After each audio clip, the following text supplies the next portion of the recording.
لله رب العالمين والعاقبة للمتقين والصلاة والسلام على سيد الأنبياء والمرسلين أما بعد فأعوذ بالله من الشيطان الرجيم بسم الله الرحمن الرحيم ما كان للنبي والذين آمنوا أن يستغفروا للمشركين ولو كانوا أولي قربى من بعد ما تبين لهم أنهم أصحاب الجحيم صدق الله مولانا العظيم وبلغنا رسوله النبي الكريم ونحن على ذلك من الشاهدين والشاكرين والحمد لله رب العالمين. بارگاہ رسالت میں جھوم کر درود پاک کا نذرانہ پیش فرما لیں.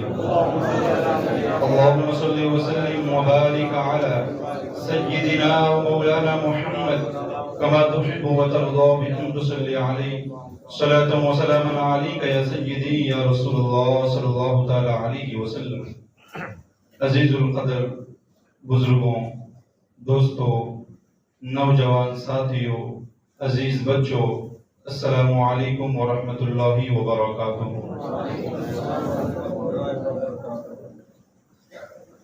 آج کی اس جمعۃ المبارکہ میں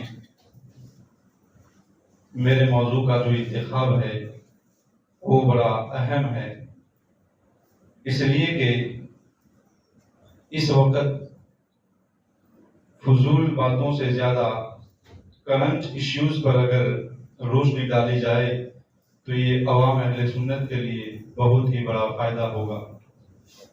تو دیکھ اللہ رب العزت ارشاد فرماتا ہے ما کان للنبی والذین آمنوا ان یستغفروا للمشرکین ولو کانوا اولی قربى من بعد ما تبین لهم انهم اصحاب الجحیم. نبی اور ایمان والوں کے لائق نہیں کہ مشرکوں کے لیے مغفرت کی دعا مانگے اگرچہ وہ رشتہ دار ہوں، جبکہ ان کے لیے واضح ہو چکا ہے کہ وہ دوزخی ہے. یہ اللہ رب العزت اپنے محبوب علیہ السلام کو مخاطب ہو کر کے اور محبوب علیہ السلام کے واسطے سے قیامت تک آنے والے ایمان والوں کو پیغام دیا جا رہا ہے کہ مشرکین کے لیے دعائے مغفرت نہیں ہے. اب اس کا شان نزول میں عرض کرتا چلوں کہ اس آیت کا شان نزول یہ ہے کہ نبی کریم علیہ السلام نے اپنے چچا ابو طالب سے فرمایا تھا کہ میں تمہارے لیے استغفار کروں گا جب تک کہ مجھے ممانعت نہ کی جائے. تو اللہ تعالیٰ نے یہ آیت نازل فرما کر ممانعت فرما دی.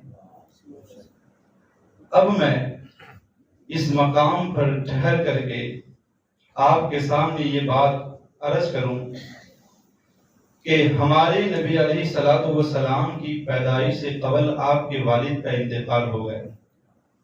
حضور علیہ السلام کچھ بڑے ہوئے عمر کے لحاظ سے، تو پھر آپ کی والدہ کا انتقال ہو گیا.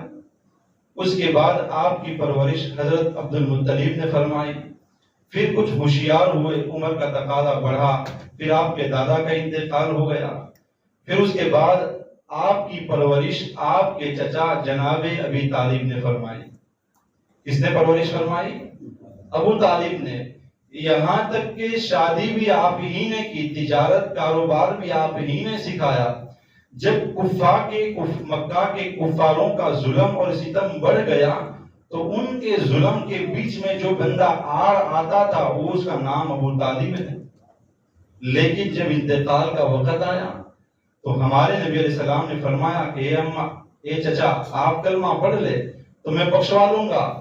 لیکن اس وقت وہاں پر ابو لہب بھی موجود تھا اور امیہ بن خلف بھی موجود تھا، تو انہوں نے کلمہ پڑھنے سے انہیں روکا، تو آپ کا انتقال کفر پر ہو گیا. اب نبی علیہ السلام کی ساری زندگی کے اندر سب سے زیادہ قریب ابو طالب رہے ہیں. زندگی میں زیادہ ساتھ آپ کا انہوں نے دیا ہے. ہر موڑ پر، یہاں تک کہ یہ کہا جائے کہ اسلام پر احسان کیا، تب بھی کوئی کم بات نہیں ہے. لیکن جب دعائے مغفرت کی بات آئی تو اللہ تعالیٰ نے منع فرما دیا کہ نہیں محبوب، ان کے لیے دعائے مغفرت نہیں کر سکتے.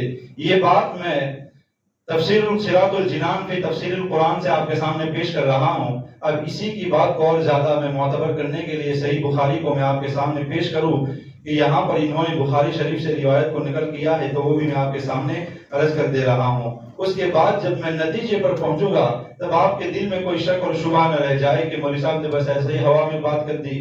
نہیں، سنیے، حضرت سعید بن مسیب نے اپنے والد محترم سے روایت کی کہ جب ابو طالب کی وفات کا وقت قریب آیا تو نبی کریم علیہ الصلوۃ والسلام ان کے پاس تشریف لے گئے، اور اس وقت ابو جہل اور عبداللہ بن امیہ ان کے پاس بیٹھے ہوئے تھے۔ نبی کریم علیہ الصلوۃ والسلام نے فرمایا کہ اے چچا، لا الہ الا اللہ کہہ دو تاکہ میں تمہارے متعلق بارگاہ خداوندی میں کچھ عرض کر سکوں۔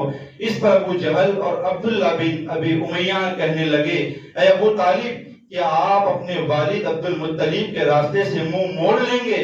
اس پر ہمارے نبی علیہ السلام نے فرمایا کہ میں آپ کے لیے برابر بخشش کی دعا کرتا رہوں گا جب تک مجھے ایسا کرنے سے منع نہ فرما دیا جائے۔ بس یہ آیت نازل ہو گئی کہ نبی اور ایمان والوں کے لیے مناسب نہیں کہ مشرکوں کی بخشش چاہے اگرچہ وہ رشتہ دار ہو، جبکہ ان پر کھل چکا کہ وہ دوزخی ہے۔ یہ اصح الکتب بعد کتاب اللہ، بخاری شریف سے میں نے پہلے تفسیر القرآن سے پیش کیا، اس کے بعد بخاری شریف سے وہی روایت کو میں نے پیش کیا۔ اب ہمارا معاشرہ ایسا ہے کہ ہمارے معاشرے کے اندر دیکھیں ایک ہی مکان میں ایک اہل حدیث ہے، دوسرا دیوبند والا ہے، تیسرا کوئی اور 14 سنی جمع ہے، اور جب ان کا انتقال ہو جاتا ہے، چاہے وہ دیوبند سے تعلق رکھتا ہو، اہل حدیث سے تعلق رکھتا ہو، تو پھر اصل میں ہماری کمزوری یہ ہے کہ ہم اہل سنت و جماعت کے جو بھی ہمارا موقف ہے اس پر ہم کاربند نہیں ہے، اس پر ہم مضبوطی کے ساتھ جمے نہیں ہے۔ جب ان کے وہاں کچھ معاملات ہوتے ہیں تو ہمیں خبر بھی نہیں ہوتی، اپنے معاملات کو نپٹا دیتے ہیں، لیکن جب ہمارے گھر میں کوئی اہل حدیث کا انتقال ہو جاتا ہے یا کوئی دیوبند والے کا انتقال ہو جاتا ہے تو ہمارا سنی چاپلوسی کر کے مسجد میں سے قرآن خوانی لے کر آتا ہے، ان کے جنازوں کے لیے اماموں پر پریشر ڈالا جاتا ہے۔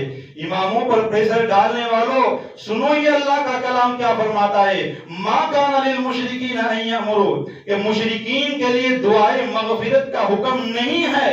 اللہ نے سب سے پہلے اس آیت کے اندر مخاطب کس کو فرمایا ہے؟ اس آیت کا سب سے پہلے مخاطب کون ہے؟ اللہ کا۔ میرے اور آپ کے آقا مدینے کے تاجدار صلی اللہ تعالی علیہ وسلم پہلے مخاطب ہے کہ اے نبی، آپ ابو طالب کے لیے دعائے مغفرت نہ کرے۔ کیوں نہ کرے؟ اس لیے کہ اللہ نے قرآن میں وعدہ کر لیا ہے، اور اللہ تعالیٰ ارشاد فرماتا ہے ان اللہ لا یخلف المیعاد، کہ اللہ کا وعدہ جھوٹا نہیں ہو سکتا، اللہ اپنے وعدے سے پھر نہیں سکتا۔ لا تبدیل لکلمات اللہ، اللہ کے کلمات میں چینجنگ نہیں ہے۔ تو جب اللہ کے کلمات میں چینجنگ نہیں ہے تو جب تمہارا کوئی رشتہ دار وہابی ہو یا اہل حدیث ہو، جب مر جاتا ہے تم سنی مسجدوں میں ان کی قرآن خوانی لے کر آتے ہو، ان کے جنازوں پر اماموں پر پریشر ڈالتے ہو، تو تم کیا سمجھتے ہو کہ قرآن خوانی کر لینے سے اس کو فائدہ ہو جائے گا؟ اس کی نماز جنازہ سنی امام پڑھا دے گا تو اس کو فائدہ ہو جائے گا؟ آپ کو میں ایک بات اور بتاتا چلوں کہ دیکھیں، اللہ تعالیٰ ایک جگہ پر ارشاد فرماتا ہے وَلَا تُصَلِّ عَلَىٰ أَحَدٍ مِّنْهُمْ مَاتَ أَبَدًا وَلَا تَقُمْ عَلَىٰ قَبْرِهِ إِنَّهُمْ كَفَرُوا بِاللَّهِ وَرَسُولِهِ وَمَاتُوا وَهُمْ فَاسِقُونَ۔ اللہ نے دوسری جگہ پر ارشاد فرمایا اور ان میں سے کسی کی میت پر کبھی نماز جنازہ نہ پڑھنا اور نہ اس کی قبر پر کھڑے ہونا، بے شک انہوں نے اللہ اور اس کے رسول کے ساتھ کفر کیا اور نافرمانی کی حالت میں مر گئے۔ انہوں نے کیا کیا ہے؟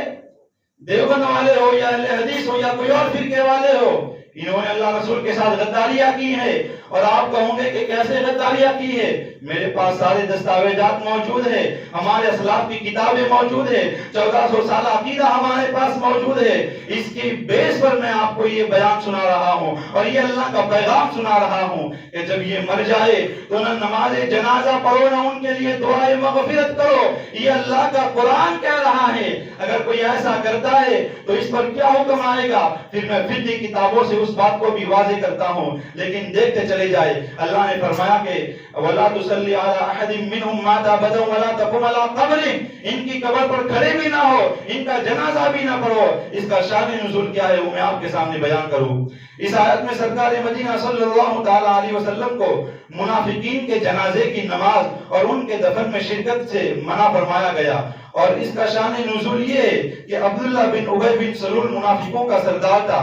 جب وہ مر گیا تو اس کے بیٹے حضرت عبداللہ رضی اللہ تعالیٰ عنہ جو مسلمان صالح مخلص صحابی اور کثیر العبادت تھے، انہوں نے یہ خواہش کی کہ سید عالم صلی اللہ علیہ وسلم ان کے باپ عبداللہ بن ابی بن سلول کو کفن کے لیے اپنا قمیص مبارک عنایت فرما دے اور اس کی نماز جنازہ پڑھا دے۔ حضرت عمر رضی اللہ تعالیٰ عنہ کی رائے اس کے خلاف تھی، لیکن چونکہ اس وقت تک ممانعت نہیں ہوئی تھی، جب تک عبداللہ ابن سلول کا جنازہ کے لیے آپ گئے اس وقت تک اللہ کا فرمان نازل نہیں ہوا تھا، اس سے پہلے رسول پاک ہی پڑھاتے تھے۔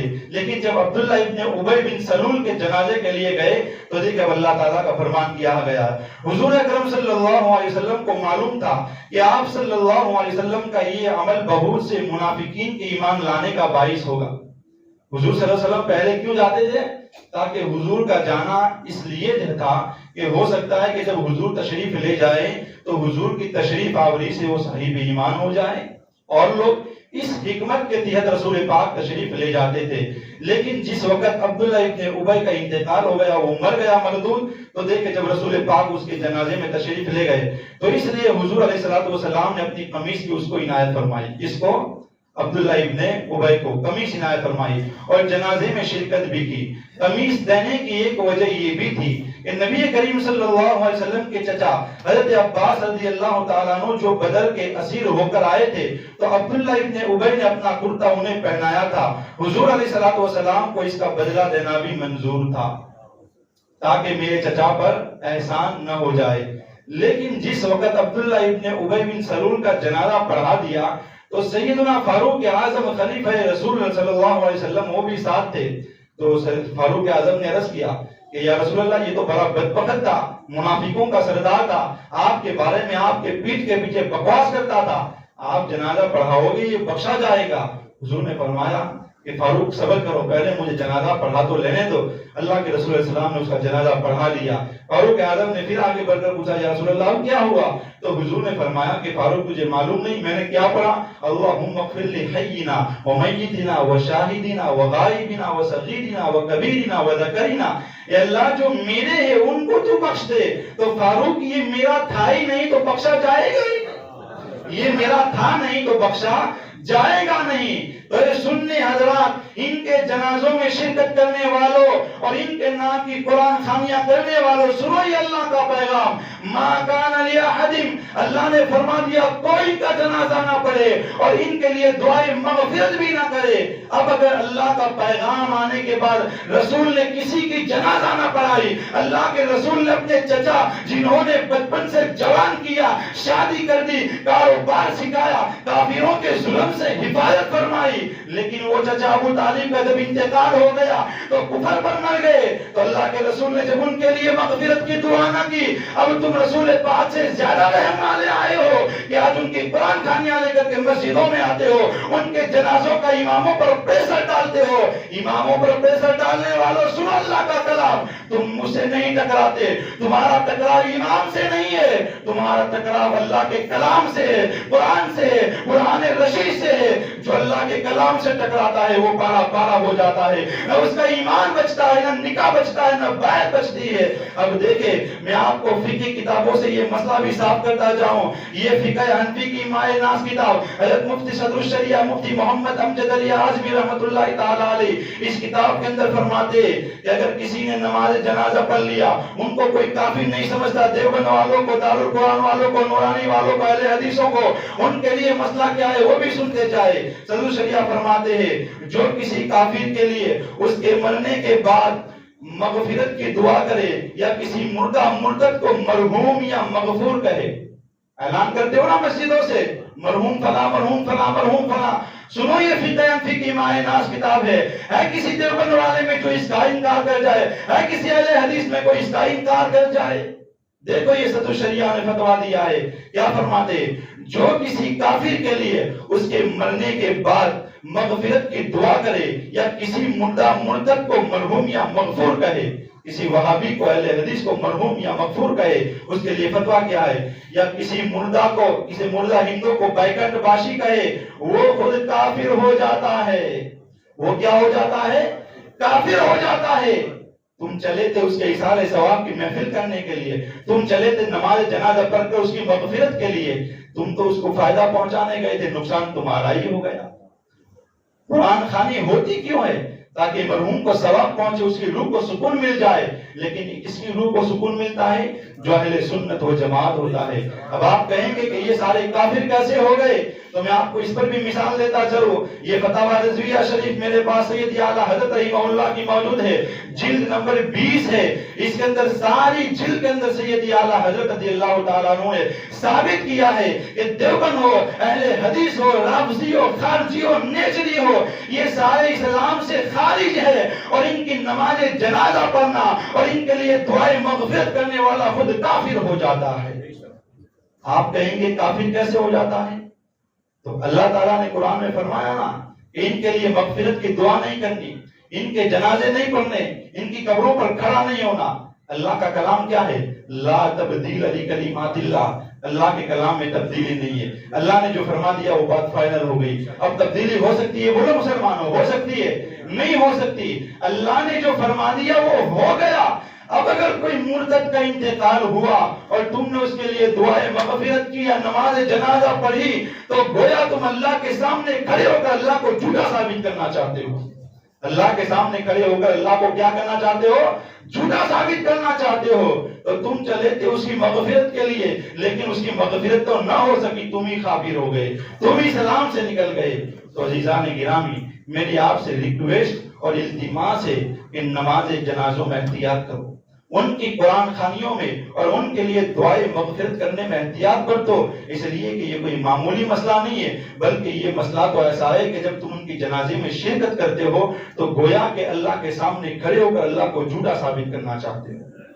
اب دیکھیں، یہ میں آپ کے سامنے واضح کرتا چلوں کہ ان کا قصور کیا ہے، آخر ان کو اسلام سے خارج کیسے کر دیا گیا۔ تو میں بس آپ کے سامنے وقت ہو رہا ہے، آخر ایک مثال پیش کر دوں۔ مولوی اسماعیل دہلوی، جس کے اندر سید اعلیٰ حضرت رضی اللہ تعالیٰ عنہ نے ہزاروں حوالے پیش کیے ہیں، اعلیٰ حضرت نے تو بعد میں حوالے پیش کیے، اس سے پہلے حضرت مجاہد تحریک آزادی، جس کے فتوے جہاد کی برکت سے میں اور آج آپ آزاد ہندوستان میں بیٹھ رہے ہیں، آج ہم یہاں آزاد ہندوستان میں سانسیں لے رہے ہیں۔ اعلیٰ حضرت تو بعد میں آئے، بعد میں فتوا دیا، لیکن امام فضل خیر آبادی نے اتنی موٹی کتاب لکھ کر کے امتناع النظیر میں فتوا دے دیا کہ اسماعیل دہلوی اسلام سے خارج ہو چکا ہے۔ اعلیٰ حضرت لوگ طنز کرتے ہیں، انگلیاں اٹھاتے ہیں کہ انہوں نے فتوا دیا۔ اعلیٰ حضرت نے دیوبند والوں پر فتوا بعد میں دیا ہے، امام فضل خیر آبادی نے امتناع النظیر کی شکل میں پہلے فتوا دے دیا ہے۔ اب اس کا جرم کیا تھا؟ بس میں آپ کے سامنے ایک بات پیش کر دیتا ہوں، پھر بات کو ختم کر دوں۔ اسماعیل دہلوی نے اپنی کتاب میں لکھا ہے تقویۃ الایمان کے اندر کہ اگر اللہ تعالیٰ چاہے تو ایک محمد کیا ہے، ایسے کروڑوں محمد پیدا کر سکتا ہے۔ نعوذ باللہ من ذالک، معاذ اللہ، کہو معاذ اللہ۔ دیکھیں تو امام فضل خیر آبادی نے امتناع النظیر ایک جملے کے خلاف پوری کتاب لکھی اور سنیوں کو ہوشیار کیا کہ سنیوں ہوشیار ہو جاؤ، یہ دیوبند والے، یہ دارالقرآن والے، یہ نورانی والے تمہارے ساتھ مسلمان نہیں ہے، یہ تمہاری خیر خواہ نہیں ہے، یہ تمہارے ایمان کے لٹیرے ہیں۔ لیکن سنی اتنا بھولا بھالا ہے، یہاں بھی جا رہا ہے، وہاں بھی جا رہا ہے، بھائی ہر سچا نہیں ہے۔ اللہ کے رسول پاک کی پھر اس حدیث کا کیا ہوگا کہ حضور فرماتے ہیں کہ ستفترق امتی علی 73 فرقہ کلہم فی النار الا ملۃ واحدہ۔ حضور نے فرمایا کہ قریب میری امت میں 73 فرقے ہو جائیں گے، سب کے سب جہنم میں جائیں گے، ایک ہی جنت میں جائے گا۔ صحابہ سامنے بیٹھے تھے، فرمایا یا رسول اللہ من ہم، وہ کون ہے جو جنتی ہے؟ تو حضور نے فرمایا کہ ہوا اہل السنت والجماعہ واہل سنت و جماعت۔ تو جنت کی بشارت تو ہمارا نام لے کر رسول پاک نے 1400 سال پہلے کہہ دی ہے، تو یہ لوگ اہل سنت و جماعت سے خارج ہے۔ تو جب اسماعیل دہلوی نے یہ لکھا کہ اگر اللہ چاہے تو ایک محمد کیا ایسے کروڑوں محمد پیدا کر سکتا ہے، تو دیکھو یہ بڑی علمی بات ہے، لیکن میں آپ کو امتناع النظیر کی عبارت کو آسان کر کے سمجھا دوں تاکہ آپ ایک جملے میں سمجھ جائیں۔ علامہ فضل خیر آبادی فرماتے ہیں کہ اس مردود کا یہ جملہ لکھنا اسماعیل دہلوی کا، یہ اس کو اسلام سے خارج کر دیتا ہے۔ اب جو اس کی پیروی کرے گا وہ بھی گمراہ ہو جائے گا، وہ بھی اسلام سے ہٹ جائے گا۔ کیوں ہٹ جائے گا؟ اس لیے کہ اللہ نے قرآن میں فرمایا ما کان محمد نبا احد من رجالکم ولکن رسول اللہ وخاتم النبیین، کہ محمد جو ہے یہ خاتم الانبیاء ہے۔ رسول میرا نبی رسول بھی ہے، نبی بھی اور خاتم النبی بھی ہے۔ اب رسول کے بعد کوئی نبی نہیں آ سکتا۔ اسماعیل دہلوی نے کیا لکھا کہ اگر اللہ چاہے تو کروڑوں محمد پیدا کر سکتا ہے، تو میں کہتا ہوں کروڑوں نہیں، ایک ہی مان لو کہ چلو اللہ تعالیٰ ہمارے نبی کے بعد ایک محمد اگر بنا لے بالفرض، نقل کفر کفر نباشت، ایک محمد اگر بنا لے، اگر وہ محمد ہے تو پھر نبی بھی ماننا پڑے گا، خاتم الانبیاء بھی ماننا پڑے گا۔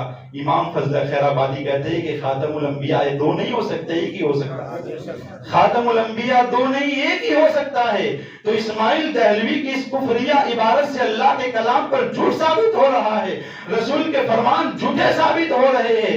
اس لیے فضل خیر آبادی نے ان پر فتویٰ دیا کہ یہ اسماعیل دہلوی اور اس کا سارا ٹولہ یہ اسلام سے ہٹا ہوا ہے، چاہے وہ یہاں کے دارالقرآن والے ہو، نورانی والے ہو، دیوبند والے ہو، ندوے والے ہو، یا دنیا میں کسی بھی کونے میں رہتا ہو، یا سعودیہ جا کر کے جو نئے ماڈرن عقیدے لے کر کے آتے ہیں، ان تمام کو فضل خیر آبادی نے سبق سکھلا دیا ہے کہ عقیدہ وہی سچا ہے جو 1400 سال سے چلا رہا ہے، عقیدہ وہی سچا ہے جس پر غوث اعظم تھے، عقیدہ وہی سچا ہے جس پر خواجہ صاحب تھے، عقیدہ وہی سچا ہے جس پر داتا علی حجویری تھے، اور عقیدہ وہی سچا ہے جس پر مولانا سید احمد جلال تھے۔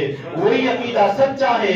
آج جو لوگ عقیدے سے ہٹے ہیں، ان کی جنازے پڑھنے سے، ان کے لیے دعائے مغفرت کرنے سے بندہ خود کافر ہو جاتا ہے، اسلام سے نکل جاتا ہے، اس کا نکاح ٹوٹ جاتا ہے، اس کی بیعت ٹوٹ جاتی ہے۔ اب آپ اپنا خود محاسبہ اور معائنہ کرو کہ کن کن لوگوں نے ان کے جنازے پڑھ رکھے ہیں، کن کن لوگوں نے ان کی قرآن خوانیاں کر رکھی ہے۔ تو پھر آپ اپنے ایمان کا سوچو، آپ اپنی آخرت کا سوچو۔ آپ کے دعا مانگنے نہ مانگنے سے اللہ ان کو بخشنے والا نہیں ہے۔ تم ساری زندگی الٹک کر بھی دعا کرو کہ اللہ بخشے گا نہیں، کیونکہ اللہ نے فرما دیا کہ ان اللہ لا یخلف المیعاد، اللہ کا وعدہ جھوٹا نہیں ہو سکتا۔ لا تبدیل لکلمات اللہ، اللہ کے کلمات میں تبدیلی نہیں آ سکتی۔ تو جب اللہ کے کلمات میں تبدیلی نہیں آ سکتی تو پھر تم دعا کیوں کرتے ہو، تم جنازے کیوں پڑھتے ہو، اور خود تو پڑھتے ہو، اماموں کو بھی پھنسا دیتے ہو، اماموں کو بھی لے جاتے ہو۔ اللہ کے بندوں، میری آپ سے یہ خیر خواہانہ میں آپ کو یہ مشورہ دے رہا ہوں، اس لیے کہ آپ عوام اہل سنت ہو، آپ غیور سنی مسلمان ہو، اور میں آپ کا خادم ہوں، میں خادم اسلام ہوں۔ میرا یہ کام ہے کہ میں آپ کو اجاگر کروں، میں آپ کو ہوشیار کروں، میں ان کے پھندے سے آپ کو بچاؤں۔ تو یہی پیغام تھا، جو میری بات نہیں بلکہ یہ 1400 سال عقیدہ ہے، قرآن کا پیغام ہے، رسول کا پیغام ہے، فقہائے امت کا پیغام ہے، جو میں نے آپ کے سامنے پیش کیا۔ اللہ رب العزت کی بارگاہ میں دعا کرتے ہیں کہ مولا تبارک و تعالی ہم تمام کو صحیح معنوں میں عقیدہ اہل سنت پر قائم و دائم فرمائے۔ وما علینا الا البلاغ۔ السلام علیکم ورحمۃ اللہ وبرکاتہ۔